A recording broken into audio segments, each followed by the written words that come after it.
How do underperforming QBs cost you fantasy football wins? Imagine sitting at your fantasy football draft, thinking you've nailed your quarterback pick, only to watch them struggle all season. That's what underperforming quarterbacks can do to your team. In fantasy football, quarterbacks are often among the highest scoring players, so when they don't deliver, it leaves a big hole in your weekly points. This can make it tough to win matchups because your team relies heavily on that position. One big reason underperforming quarterbacks cost wins is the loss of a steady scoring floor. Good quarterbacks give you consistent points every week.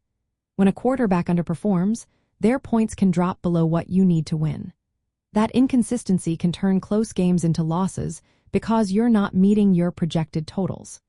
Even quarterbacks who usually score well can have off weeks, but if your starter is truly struggling, it's a bigger problem. Passing yards and touchdowns are the main ways quarterbacks score fantasy points. When a quarterback is inaccurate or pressured by defenses, their passing stats go down. If they're sacked often or forced to throw hurried passes, their production drops even more. This means fewer points for your team and a higher chance of losing that week. Modern fantasy football rewards quarterbacks who can do more than pass. Dual-threat quarterbacks who can run and pass add rushing yards and rushing touchdowns, which score more points.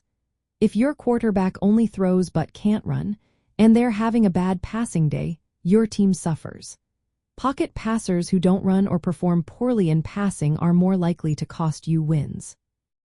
Turnovers also play a role. Underperforming quarterbacks tend to throw more interceptions or fumble more often.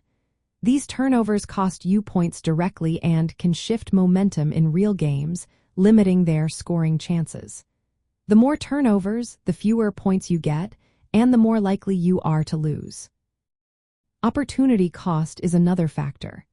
If you spend a high draft pick or valuable roster spot on a quarterback who doesn't perform, you miss out on better options at other positions. This can hurt your overall team depth and scoring potential. In leagues where quarterback points make up a large part of your total, this mistake can be especially costly. To avoid these issues, focus on quarterbacks with proven consistency and dual-threat ability. Look at their offensive line and coaching staff because these impact their performance. Keep an eye on injuries and offensive scheme changes that could affect their output. Avoid relying on quarterbacks with a history of low or unpredictable fantasy points, even if they seem decent in real life. In the end, underperforming quarterbacks can drag your team down by limiting your weekly scoring, increasing your risk of losing, and making it harder to climb the standings. Choosing quarterbacks who can produce steady points, especially those with rushing upside and strong offensive support, is key to winning your fantasy matchups.